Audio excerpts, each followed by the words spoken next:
really impressed with how often you've both traveled together, even when it didn't work out or like the trains were down or Vicky was sick or whatever it might be. But when you both hear your stories, like all of these places, these moves and these moments, what surprises you the most? In today's episode, I'm sitting down with two people I went to high school with, Kristin and Vicky. Since then, life has taken them overseas, and this conversation is really about what happens when curiosity pulls you beyond what's familiar. We talk about family, travel, and living abroad, but also about the importance of female friendships and how time, distance, and shared history can strengthen those bonds in unexpected ways.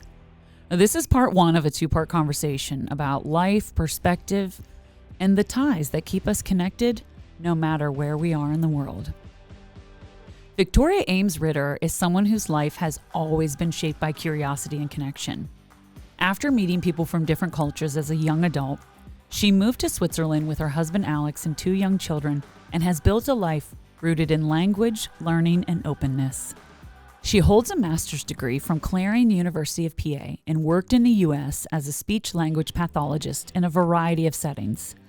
Now, in Switzerland, part-time, she continues her SLP work alongside a psychologist, helping to diagnose autism in both children and adults, while raising globally fluent kids. Since moving to Switzerland, she's committed to creating community wherever she goes, from running an English club for preschoolers to joining her village choir. And this year, she's exploring volunteer opportunities and ways to practice her German. Vicky's story is about saying yes to the world, even before she knew where it would take her. Kristin Hibbs has spent her life combining curiosity, design, and exploration. After graduating from Butler High School in 1997, she earned her bachelor's and master's in architecture from the University of Cincinnati and began a career that would take her all over the world. From internships in London, Berlin, Copenhagen, and Pittsburgh, to leading master planning projects for national museums, Kristin has worked on iconic spaces like the Victoria and Albert Museum, the Grand Egyptian Museum, and the Guggenheim Bilbao. Along the way, she shared rooms with extraordinary minds, from Stephen Hawking to Peter Higgs, and even met the Queen and King Charles. I'm seriously freaking out over that one. Today, Kristin lives in Aarhus, Denmark, leading the development of a new nature and science museum on the waterfront, a once-in-a-lifetime project that will shape Denmark's museum landscape for decades. Her story is about embracing new cultures, languages, and experiences wherever life takes her. So let's get in with these two friends who have connected, reconnected, and explored Europe and their friendship. Let's get started.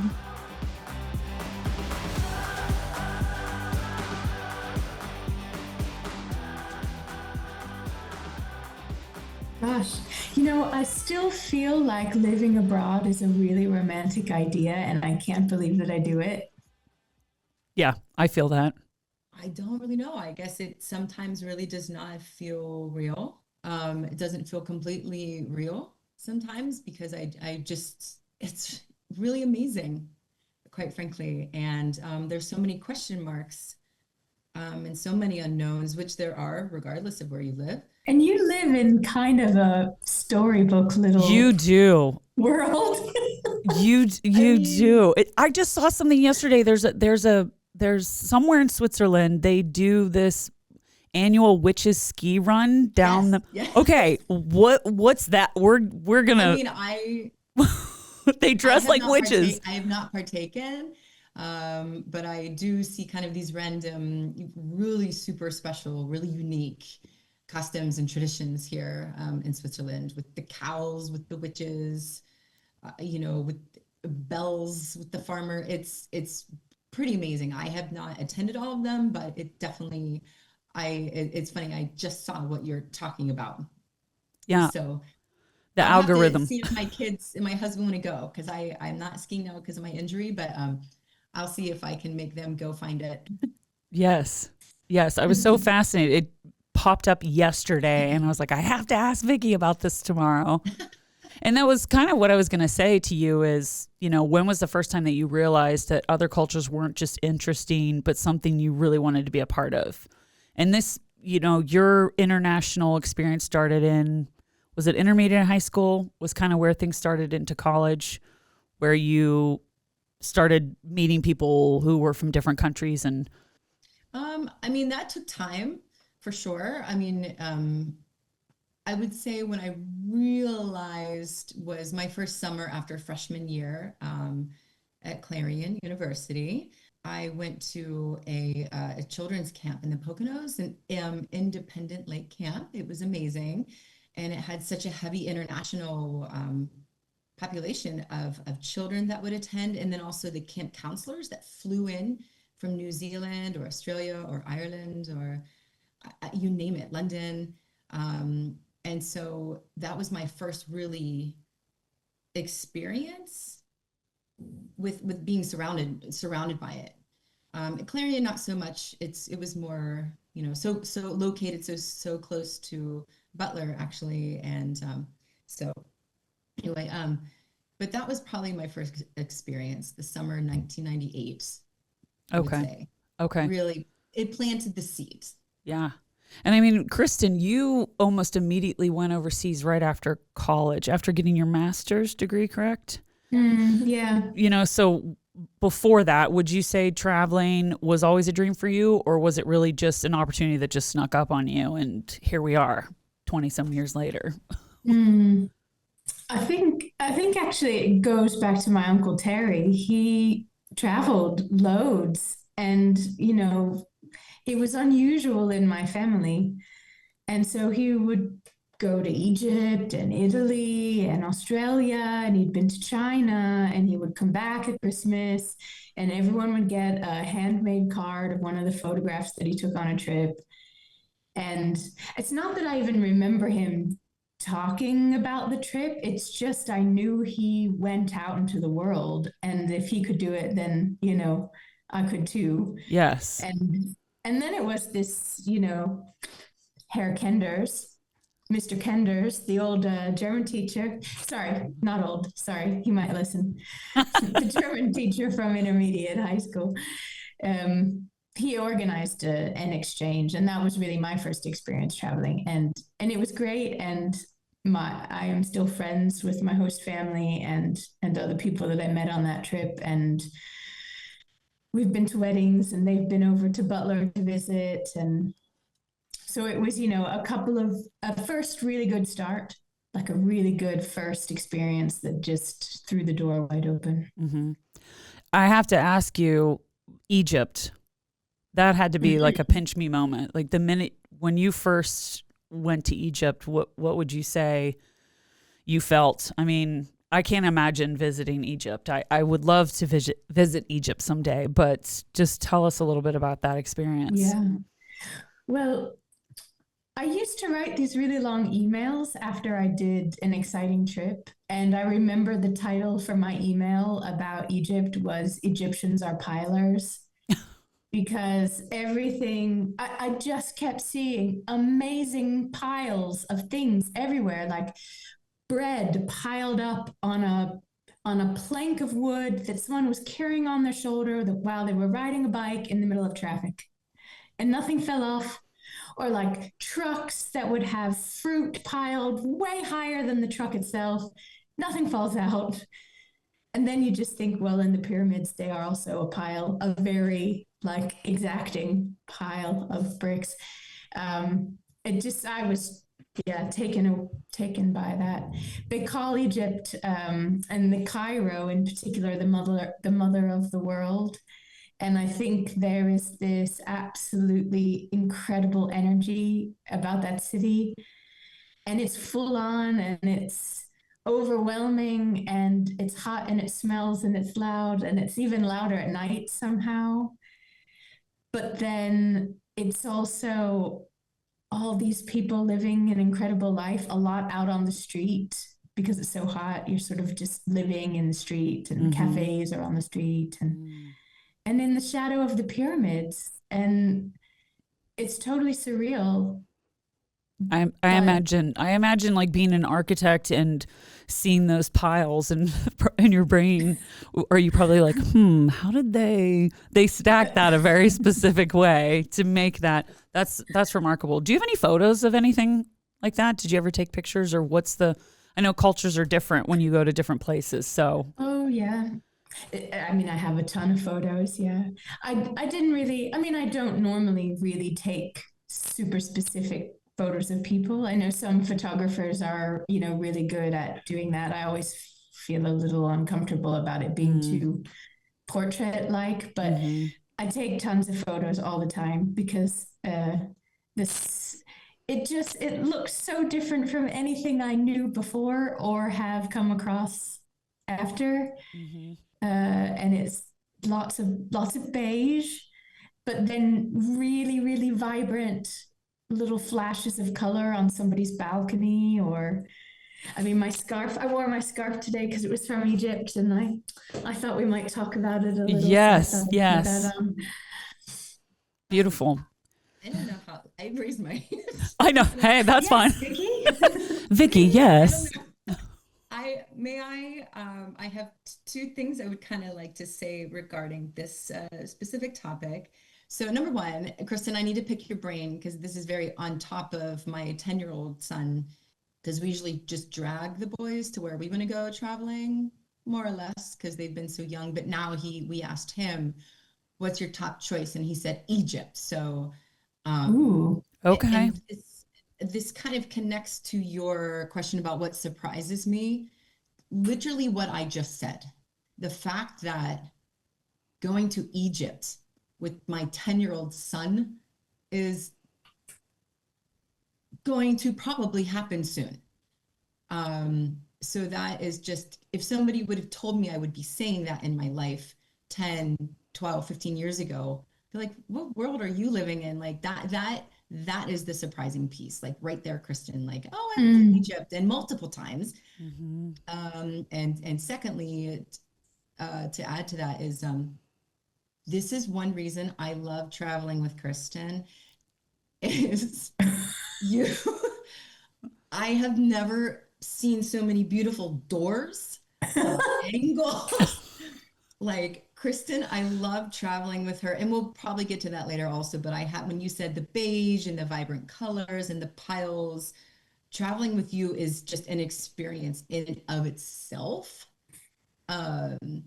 So I just had to kind of, save that. We'll put a pin in that maybe for later. Mm-hmm. But you just literally said one of the reasons I love experiencing different places with you.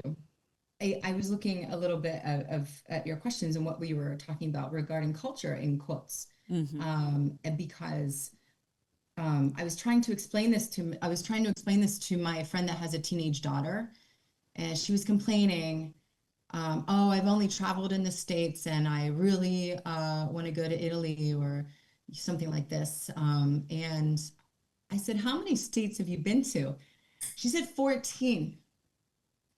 And so I think that's something to remember in our minds, that, I mean, having lived in San Diego, having lived in DC, having lived in Colorado, moving to Colorado was probably literally my first culture shock, actually. Mm-hmm. I mean, and if you look at the distance, I mean, this is what Europeans say over here is they say, like from here to Egypt or from here to Copenhagen, Mm-hmm. or Aarhus, I'm sorry. It's just like if you're going from Pittsburgh to Colorado, that's a 3-hour flight. So I think even within the US, there's such amazing culture, even though, of course, the language is fine. Yes. Agreed. No, agree with you. Yeah. I mean, my That's first. something to consider, I think. No, absolutely. And I think I'm just coming from like your perspective because I don't, I've moved a lot. So I think for someone who's moved around a lot, you get to a certain point where you're able to adapt and know, okay, there's going to be a little bit of a gray area when I first get to this new place where you're trying to settle in. And especially if you're a creature of habit, which I kind of pick up that both of you probably are, especially with children, you have to be a creature of habit to some degree, right? No. Or you're like, actually, no. Hey, childless person here. So I'm genuinely asking for your opinion, and I appreciate. You're right. I mean, the first place I lived was Vegas, and of course, that's not Butler, Pennsylvania. That's not Western PA. So you're right. It's true. So I think the lesson really is that the whole point of this, and I'm so grateful to be talking to both of you and having you as guests, is for people travel. Like, even if you don't want to go internationally, like, see this country. There's so many things to see and so many people to meet. And you're right, cultures. There's blue corn. Did you know that that's a thing? There's blue corn. And I didn't know that until I went through, I can't remember if we were still in Arizona at the Hopi Cultural Center when I went cross country, and we had these buns that were made out of blue corn. Like, I didn't even know that, right? So that's a great point. So thank you. Yeah. That's why I was actually thinking that as well, Vicky, when you said about going to Egypt. And you think, well, it's exactly what you said. It's just as far as deciding you're going to take a trip out west from Butler. And it's actually just as big a deal because everything's going to be different and the landscape is different. And yeah, the feel of the city is going to be different. The transport options are going to be different. The air. It just so happens that geographically, the context that we now live in means that if we want to travel for an hour, chances are we could be speaking another language. Right. And I think, yeah. That was amazing for my kids. And I think that was cool. Yes, of course, we do have habits. I mean, as long as they're loved and safe, I feel like home is home if you're loved and safe. But I remember my older son was about perhaps 5 or 6, and we were planning a trip to France, and he said, "Oh, mommy, what is their money called?" I was like, "You're 5. Like, how do you even know about this?" So that's crazy. I think that's kind of where I was coming from, that it's a really great point to make, that yes, there's so much that we can see here in this country. But I think for me, imagine living over there and you go somewhere and they speak a totally different language. I experienced that when we were up in the Dolomites. I went and stayed at this place that I thought I was in The Sound of Music, this place I was staying at. I'm not joking. Literally, the rainbow was right outside my window and I was freaking out. I was like, I need to call somebody and I can't call anybody in the States right now. I'm like, the rainbow, I found the end of the rainbow. I was losing my mind. It was gorgeous, but they didn't speak English. They only spoke German. And I got all the way up this mountain. I was like, I have to get to the train like tomorrow morning at like 6. So this taxi driver was helping communicate with me to the woman at the desk. And I said, can you pick me up tomorrow morning at like 4?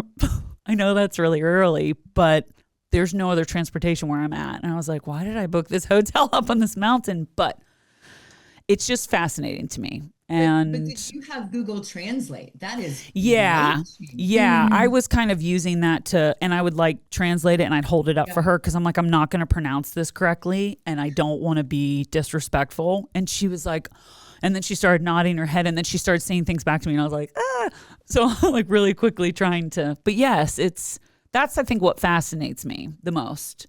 So when I say you were surrounded by people from different countries, this kind of started in high school, intermediate, into college. Vicky, you also had step cousins. You talked about the camp kids, and then a dance partner that you had as well, because you did do that was amazing. I was living in DC, which is highly diverse. That was incredible. The food, and at the time, my best friend was from Marseille, France.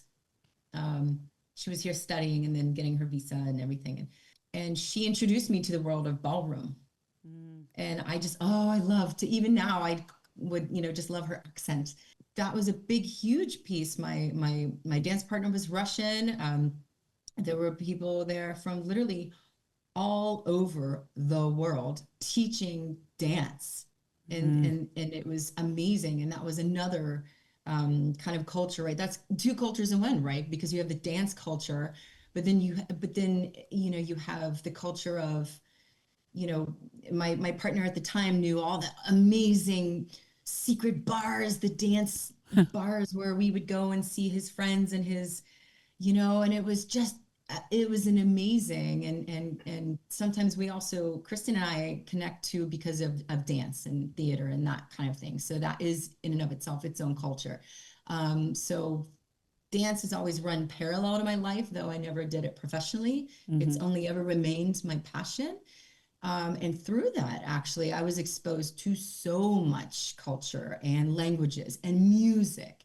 That's another way to learn with my boys, different. I would say, listen to this music. This is, this is Italian. This is opera. This is, this and that. And so that was something that truly, it can be in our everyday life if you're really looking for it. And that was kind of the question is, do you think it was a curiosity that when you met these people, you were curious, or, is curiosity innate or is it learned? Like, do you feel like you learned this earlier in life from anyone or just? I think I was always curious in general. I knew growing up, I knew that I would not stay in Butler. I knew that. And my older sister went to LA, and did her thing. And so that was kind of my first experience of someone really like going for it. But going abroad was never really on the table. It was never even anything in my mind. Other than I knew that my step cousin came from Stuttgart, Germany. And so that was pretty much it. But I think if you're curious and kind of open-minded to that, I think you can see, it's about what you see, right? Because if you listen to somebody with a heavy accent, you can hear what they're saying. The message is fine. But if you're kind of concentrating on the accent, you kind of miss messages if you're kind of looking or listening or, you're not quite getting the message. So I was always curious, wow, movies, old Grace Kelly, Cary Grant movies. They would be in France. They would be in the mountains. Audrey Hepburn, of course, and Roman Holiday, oh, look at the Vespa she's driving with Gregory Peck. It was just this amazing, it was, I think it was cinema, and I think it was dance. And I don't know what tipped me over, to actually experience it. But I think I was always curious and always, curious about what is their life like. I mean, you didn't really travel abroad until your 30s.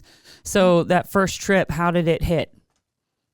Well, it's different. I mean, do you guys follow Rick Steves at all? Or I have a story about Rick Steves. Oh, I cannot wait for this. Okay. He's a travel writer and writes all the books and writes all the travel books. Okay.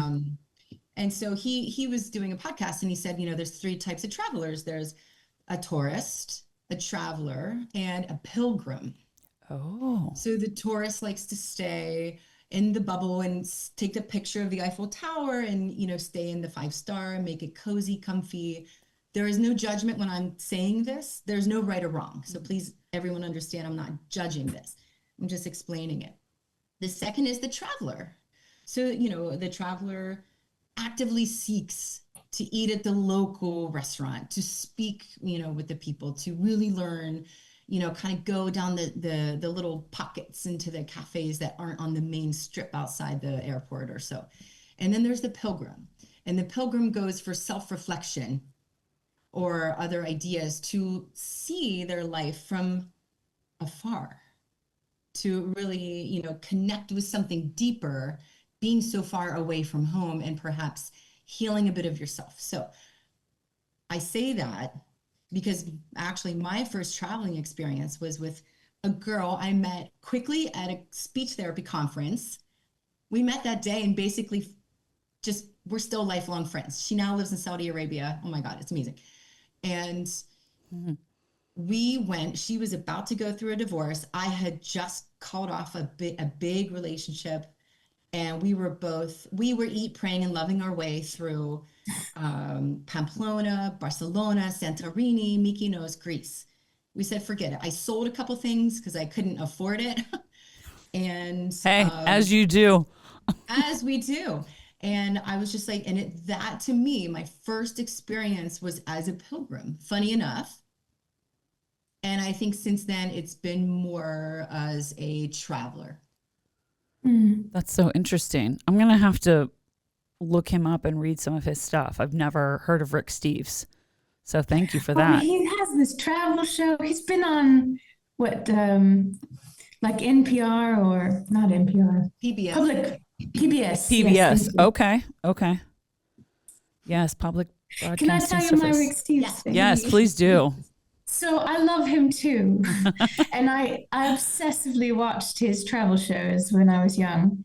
Oh. And in college, I decided I was going to write to him because I thought actually what I might like to do is be a tour guide. And Stop this right now.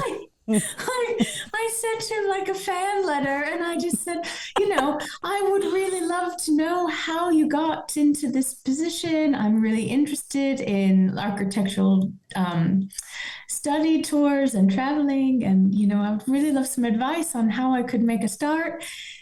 And then I just got this letter back that said I should buy his books. Oh, Kristin. I still like him, but Hey, Rick. slightly soured. Especially because of your resume and your passion and what you're If doing. you only knew now. It's almost like that scene from Pretty Woman, where she goes back to the store. She's like, remember Big me? mistake. Huge. Sorry. I think you're fabulous. Also, I'm obsessed with the painting that's behind you. I'm obsessed with it. Yes. It's giving. That's by an Egyptian artist, Dr. Ahmed Mustafa. Well, it's gorgeous. So, Kristin, German exchange in high school. Kristin, as a teenager, right? When did you realize that the world was bigger than Butler? I'm sure it was pretty. Yeah, I mean, it helps. Uncle Terry helped a lot. And going to Germany helped a lot. And I think that very first experience was also, it was really funny. I mean, some favorite stories from that, but I loved being surrounded by buildings older than our country. That was sort of one of the immediate impressions that I came away with. I love taking the train. I mean, I know if you grow up in the States and you're in New York or Chicago or a place where there's public transport, it is a part of your growing up. But, from Butler, that wasn't something so much that we had other than our school bus. Taking the train seemed really fun and like, oh, you're so independent. I don't need mom to drive me anywhere. Love the train too. Yes. Yeah. And I was there in the summer and they had these Volksfests, like these local village, sort of like a beer garden. I was going to say, were they wearing dirndls and lederhosen? And... Some dirndls, some lederhosen. I probably didn't say it correctly, but yes. But the other thing I remember enjoying, and I think this is, Vicky, I think we've talked about this a lot, how you just can't take yourself too seriously. So trying to speak German while I was there and not getting too caught up in whether I sounded ridiculous or not. My host family at dinner time would sometimes ask me to just try and read the paper to them. And it was like full of laughter as I tried to read German. That's fun. But I mean, it's a favorite memory. And I also really weird like assumptions that I had about Germany. I thought for some reason that they really did not wear a lot of color and that I needed to pack really neutral clothes. Is that not the case? That I didn't stand out. I love Vicky's reaction. So if anyone's listening and they're not watching, you should be watching because Vicky's face whenever you did that, she was like, so explain to those of us who've never been to Germany, like they wear a lot of color. I'm gathering. I mean, it's just normal. Isn't it? Normal. It's cinema. Cinema sometimes puts that vision in our head, right? Yes. Sometimes the movies. And you're like, no, that's not the case. Pictures, right? But you packed all like neutral colors. I mean, I went heavy on the beige. And beige of all things too. You didn't even go for black. You were color like, I'm going either, for but- beige. That's funny. Well, one of the things you said, Kristen, that I really loved is how you talked about the other, how you always love surrounding yourself with the other. Explain to the listeners what that means, and then kind of go into what has it brought you personally by doing that. I love the perspective.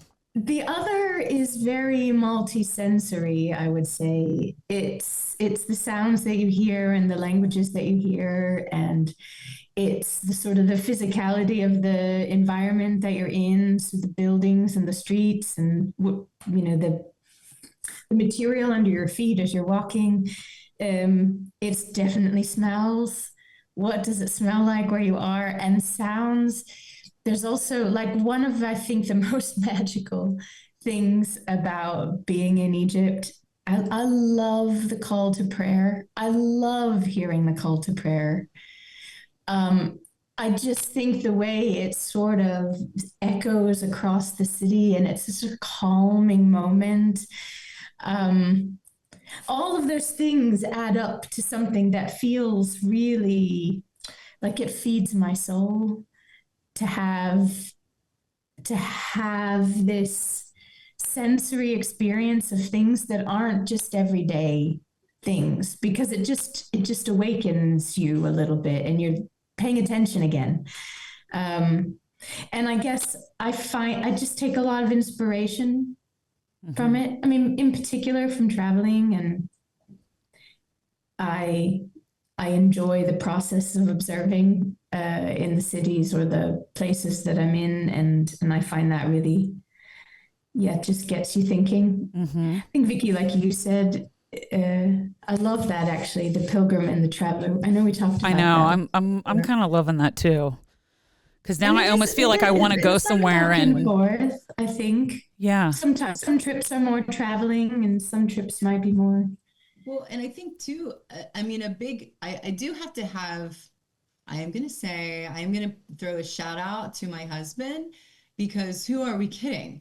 If he wasn't supportive of me just hopping off to see Kristin, like, I have two boys here. I have a 7-year-old and a 10-year-old. And my first trip to see Kristin, to London was the first time I was away from my youngest. So it was my first time away from my baby boy. And so my husband told me, because he grew up traveling, my husband grew up traveling. That was one of the things that I really attracted me to him from the beginning, is he traveled around the world with his family growing up. He's lived abroad, these sorts of things. And so when we moved to Switzerland, and at first we thought it would only be a couple years. Hey, let's go for a couple years, check it out, come back. And so he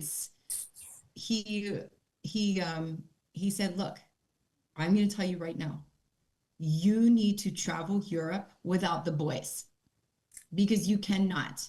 The smells, the sights, the this and that. You will not see that if you're worried about peanuts. My older son has a peanut allergy. If you're worried about this and that and this, and finding a bathroom, which is like literally nowhere in Europe, that is one. So it's that I needed that, support at home to then support my experience, because Kristin and I, this would never have really happened if we couldn't, meet. So this is for Alex. Thank you, Alex. Applause. Applause for Alex. Let him know he got some applause. Well, both of you are very mindful. And I think what I love about this, I'm looking at this. So Vicky, you moved to Zurich in September of 2018. Kristin was already visiting you by December. And then in March of 2019, you were going to London.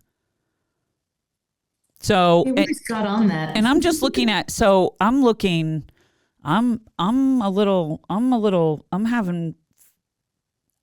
FOMO because it's already happened, right? So that doesn't make sense, but I'm having this major, and I'm looking at Amsterdam, and Amsterdam is someone I've been looking to go to. I know they bike a lot in Amsterdam, so that's like totally in my wheelhouse. I was like, give me a bicycle. I would love to live somewhere where I could just, ride my bike around Berlin, Copenhagen, Vienna, and then how do you say this? Denmark, June of 2025. Veile, Veile. Oh, Veile. Veile. Beautiful.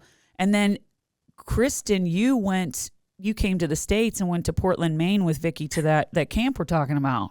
Yeah. That she went to as a kid that her sons now. Do both the boys go there, Vicky? Or just your oldest? It's a different camp.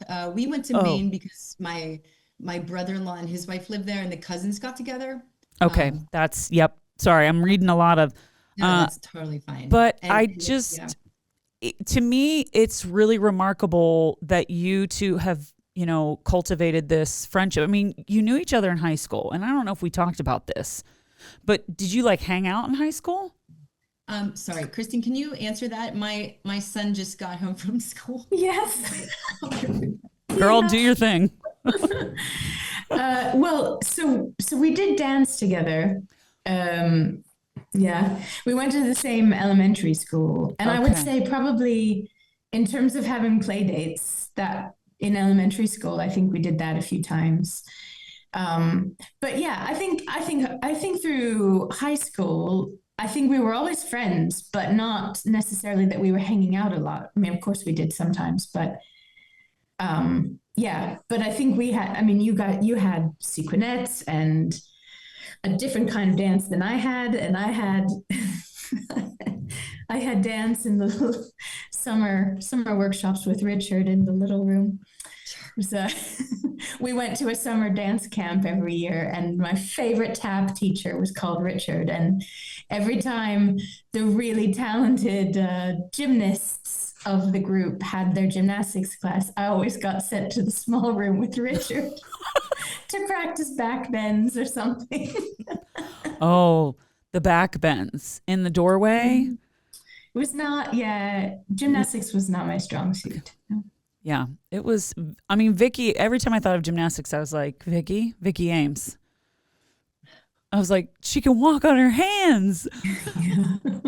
Just hold a handstand. And that's been one of my favorite things following your journey, over social media. And I will say this, that's the positive to social media, is staying connected to people and celebrating all these things. I mean, I saw your wedding photos. You know what I mean? And then of course, when you moved to Switzerland, I was like, there she is doing a handstand with the legs, the split leg handstand. There she is. There's a mountain in the background. I was like, that's where everybody wants to live. So, and I don't know. I just, I think it's so interesting because I have friends still, that I talk to, but it's nice to know, I think for both of you, especially, that you've cultivated something just really special and unique, and more people need to make sure that they are taking time with their friends. And I love that you have that support, Vicky. Where are those men at? I'm looking for, they're rare. He's one of those needles in the haystack. So, although I am at a point now where I'm like, am I still looking for a man? I don't know. Oh, wow. Just my door is open. My door is open. Just come visit. Our doors are open, Laura. Yeah. I would love to come visit, especially with both of you, because you have the experience in the culture and you would be able to open me up to those sensory things. I'm definitely a sensory person. Smells, even a shampoo, right? Even, I know for me, I remember this one shampoo I can't use because I was dating someone when I used that shampoo. And if I use it, it kind of takes me, it's weird. You're like, that's weird. No, but, I think sensory memories are very powerful. Yes. But I love creating those and going to places where it makes me feel that way. I mean, when I think of going to Italy, I especially think of the hotel I stayed at on the lake, and the breakfast was just out of this world. But it just felt, I just remember the air. It felt like the air was just so fresh and crisp, and that's what I think of. I think of the fresh air and the crispness and espresso martinis. Mm-hmm. Just the foaminess, right? Yeah. So yeah. I have to kind of laugh a little bit, Kristin. I guess we've sort of talked about this, but maybe not to this extent. But it's funny, my very first trip to Barcelona, that was the first European city I've ever stepped foot in. I kept a journal, and every day I wrote what I saw, what I smelled, what I tasted. Wow. That's funny, because it was really such a powerful but you have to be in the mindset. And I think, we have to put those phones down. You won't get in. I mean, I don't want this to also, go off on like a topic of that, but it's kind of going back to the tourist versus the traveler. I mean, I'm going to take a little dip here. I'm sorry. Cut me off if you want to. But we went to Albania just because someone told us it was a cool place to go. So we went. And there was this beautiful beach, oh my God, like you see it on Instagram, we were trying to enjoy just sitting and playing in the sand. And there was a line on the beach because people were taking selfies by this one point. And I just think like, man, they're missing so much. Like there's, I think we have to be careful with that. I agree with you. Like, yeah. Making sure that when you travel, it is more just, it's more than just the photo. Well, when I asked Kristin earlier if she had taken photos when she was in Egypt and talking about the piles, almost instantly my brain's like, why? Because no one can take that experience away from you, that memory. And I've taken photos, and when we're talking about comparing, I'm talking to you about Europe, and you're also pointing out that we live in this amazing country that, yeah, we can go and see something totally different. And there was this one spot in Arizona where there was this overlook, and we stopped when I was riding, and I stopped and I took a photo, and my friend that was with me, she was driving my support vehicle. She just started crying because she had never been out of California. She grew up in California. She grew up in LA. She had never gone anywhere, which was surprising to me, knowing her family. But she said, this is so amazing right now. The way the clouds were, the big puffy clouds were leaving. I'm sure they have a technical name that I don't know. Obviously, I'm not a meteorologist, but they had this beautiful shadows that they were leaving as they were moving, and there was this overdrop, and it was just gorgeous, and there was nobody else around. And we stood there, and I took a photo, and every time I look at that photo, I try to close my eyes and think of how I felt in that moment. Right. Because I'm like, this photo doesn't do justice. So you're right, where we want to take photos of something, but for what? Like, well, I mean, there's a balance, right? Yeah, I agree. Too, right. But just find the balance, I think. But finding, yeah, agreed. I think maybe I said that a little harsh, that, put your phone. But I agree with you that it's like finding more moments where you can just be like, you know what? I'm just going to enjoy the time with the people that I'm with. Or even if you're by yourself, just enjoy the scenery, because no one can ever take that moment away from you. And that's just really powerful, and I love that. I mean, it kind of going back to curiosity, and I think for both of you, you're both really good at always staying curious, right? You're talking about taking your 10-year-old son to Egypt. That's huge, especially when a kid comes to you and they say, I want to do this, and you're like, let's make this happen. I think that's such a remarkable thing that you're doing for your son. So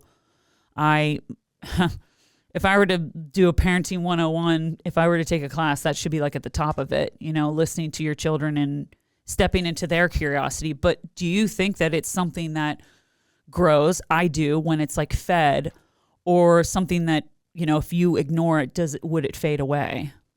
Because I don't think enough people are curious, and it's such a good message. Well, I think there's a couple answers to this. I think, yes. I mean, you should always, I think that's sometimes why, how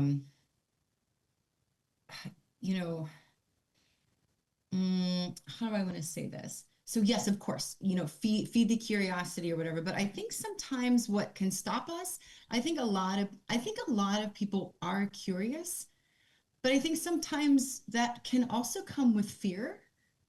And I think it's more about, I think a lot of people have curiosity, but I think maybe it's a fear that can stop them, of the unknown, or, oh, I saw this on the news. And I mean, before I went to Greece for the first time, I saw, oh, there's a taxi strike, and oh my God, this looks so bad, and what do I do? And what if I'm in Greece? And, and yeah, there was a taxi strike, and it was fine. And so it's like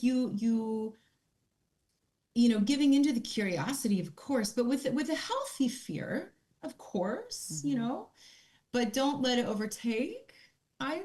Mm-hmm. So I think with my son, he's very curious about those places, but it also means, of course, that these things cost money, and, also trying to teach them like, hey, this means that we might not have this toy or do that, but well, we can do this trip if that's important, but I love that they're curious. And of course, yes, I think as a parent and my husband also, we're curious and we want our kids to be curious. So I do think we can feed that, and watch it grow.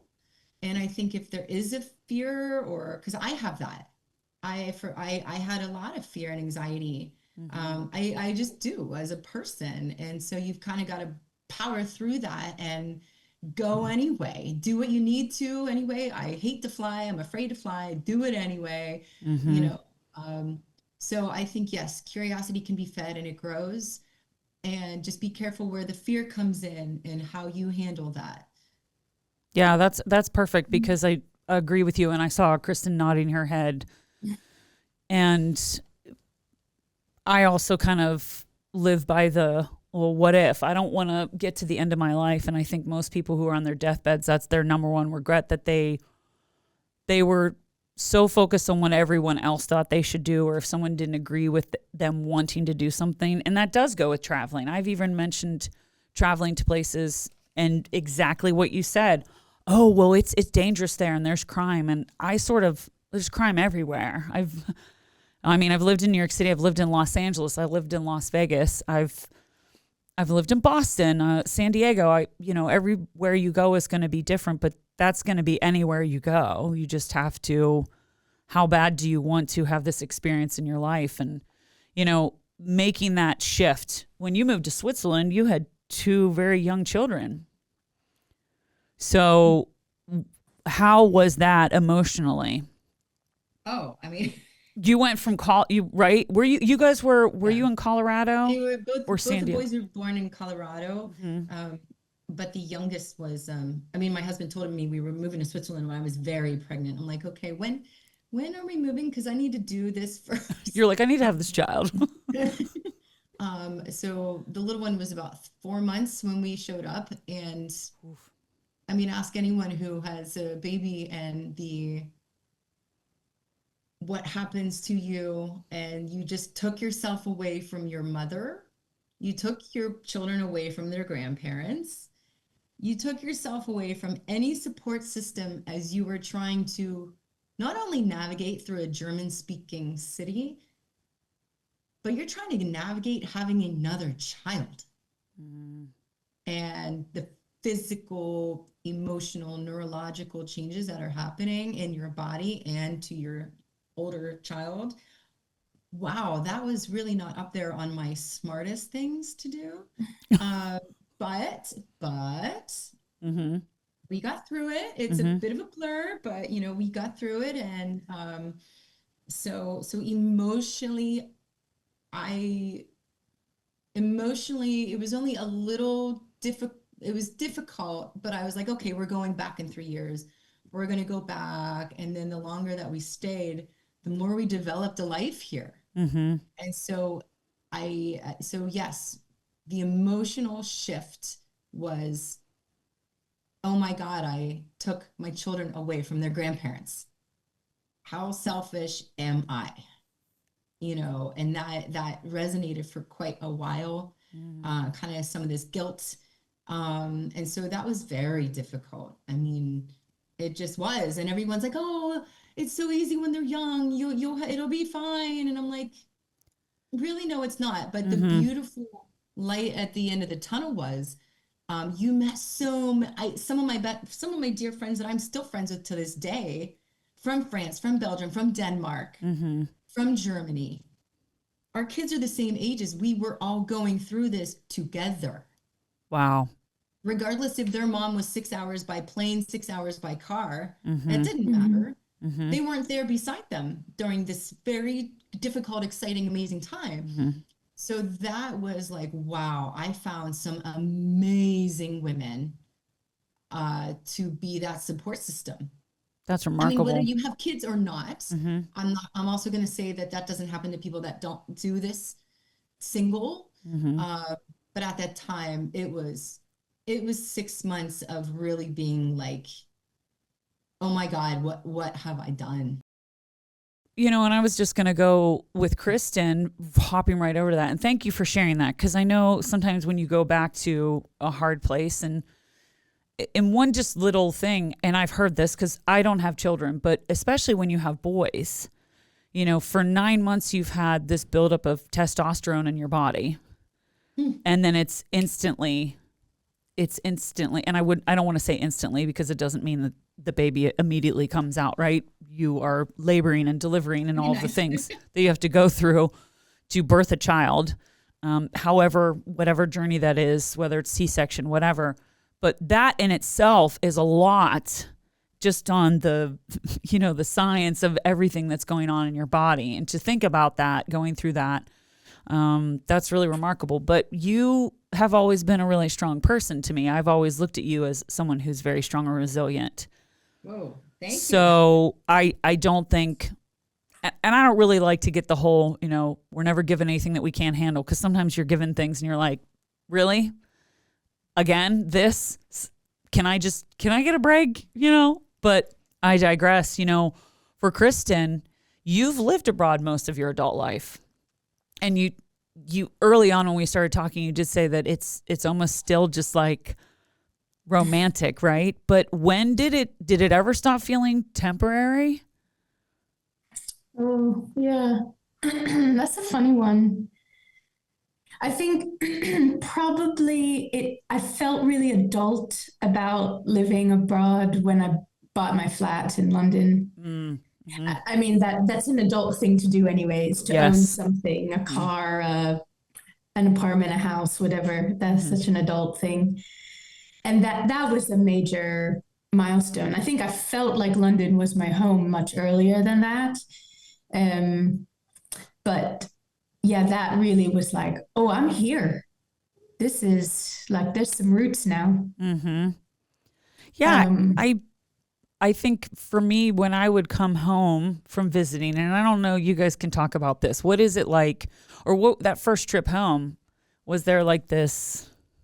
And for Vicky, I mean, you left Butler and you lived in different parts of the country. So I guess coming back to Butler, I don't know, did it ever feel like you were right back into the swing of things? I don't know exactly I'm going off script here, off of the topic, but when you come back to Butler, has there ever been a point where you just feel like you're back home again, and then you realize, oh no, I live somewhere else? I think it's weird. It's a little, I think it's a little different for me, because, we moved around a lot when I was a child, and my parents are divorced. So my mother moved a few times, and then they got married and moved twice. And then my father was single, and then he moved, and then he got remarried, and then moved it, So I really didn't have, I have a very interesting definition of home. And also even now, my mother lives in Butler, my father lives in Florida. And so, I kind of pick and choose when we do go to the States. And then of course my in-laws are in Colorado. So, so you're like 3 states. So, but it's, and we can maybe talk later about this when we talk about Butler, later, but, there's a sense of like nostalgia.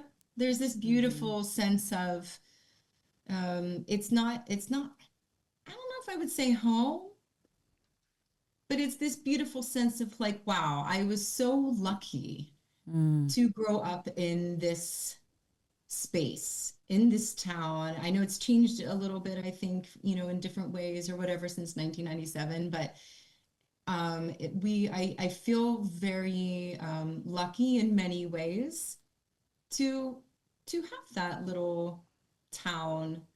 And because my friends ask me here, especially the ones that love all the movies, and they're like, oh my God, and what's a football game like? And is it really like that? And oh my God, like they don't have this here. They don't have the Friday night lights and the pom-poms and the, oh my God, the quarterback of the football team, and the, like they don't homecoming and yeah. So that's so fascinating. I love that we grew up in that space where it truly, looking back on it now, who knows what I thought then, right? Yeah. But all looking back. It's I see it as a privilege that we grew up in kind of that vibe of, you know. Yeah, like the camaraderie of it all. I mean, think when we used to march down to the stadium for home games. Remember that? Yeah. And the boots with the cleats on them. We sounded like an army of just like click, click coming down the street. Like, no, I love that perspective. I mean, Kristin, I don't know. You'll be coming home over the summer. Mm-hmm. And how often are you able to get home? I mean, recently I've been trying to get home twice a year. I have a fantastic nephew who's born in January and a niece who's born in August. So for a while now, or since COVID, I've been trying to come home closer to their birthdays, which works nicely because that's, that makes it feel like I see my family quite a lot, actually. Mm-hmm. And I actually think I like that you've described it because it is a bit of nostalgia. Like I say when I'm going to Butler that I'm going home, but it doesn't, I don't know if it feels home anymore, but it is still a home. Mm-hmm. It's for me, it's like a really strong feeling. It mostly has to do with how do I feel when I get off the plane. And when I arrive in Butler, I'm always excited, but that's not a glad I'm home feeling. It's just a like, oh, okay, good, I'm here. Yes. But when I, if I was flying back to London or now when I'm flying back to Denmark, when I walk into the apartment and it's like, oh yes, now I'm home again. Yes. I get that. Yeah. But I'm sure that that's how so many people feel as they've moved away from their childhood home. Mm-hmm.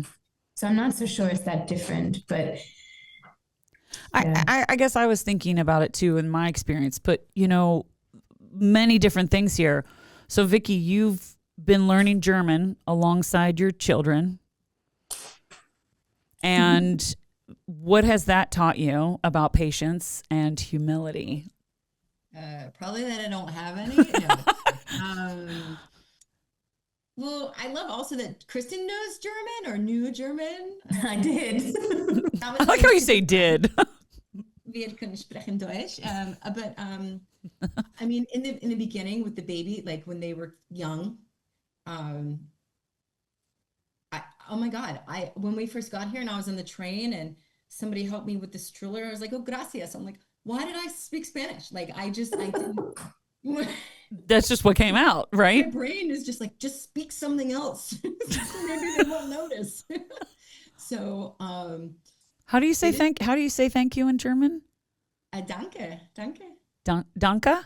Mm-hmm. Danke. Okay. And if you want to look at a list later, there are many similarities between English and German. Okay. Good to know. It's, oh my gosh, it's crazy. There's days where I'm so proud to be doing this, especially at this age, right? Mm-hmm. When you're little, your brain is a sponge and now it's basically cement. And so I think it's incredible. I think it's incredible to do this with my kids together. It's like a fun kind of, right now I'm not working full time. So my job primarily is in the home. And so I'm kind of the translator. I'm helping the kids with their homework. I can help them on a level my husband can't. He's learning, but just he doesn't have the time. And so it's incredible. And to also see the advancements throughout the years, because for the first 3 years, we thought we were going back. Mm-hmm. So I was teaching an English club and I was supposed to be speaking English to little preschoolers. So I wasn't really absorbing too much at the time. Okay. And then we were like, oh, well, the little one, we don't have to worry about the little one. He's going to be 3 when we move back. It's all going to be fine. And now he's the only one that's truly bilingual because he speaks the High German, the local dialect, Swiss German, and English and flips it on and off like this. Because it was one of the first, he still doesn't know some words in English. So, and the older one kept asking me, why do I need to do this? English is the world language, mommy. I said, oh, buddy, you grow where you're planted, man. We are going to learn German and that's it. That's a wrap for part 1. Thank you so much, Kristin and Vicky, for sharing your stories and for giving me 2.5 hours, besides the conversations before that, to really share your lives with me. Curiosity doesn't just take you places. It changes who you are when you arrive. So stay curious, everyone. And I'll see you next week for part 2. Guten Tag. Thank you for tuning in to Alter Ego. Join me every Wednesday for a new episode, and be sure to click subscribe so you don't miss a single episode. Follow us on Facebook and Instagram at Alter Ego Podcast. Until next time, stay safe, stay hopeful, stay curiously kind.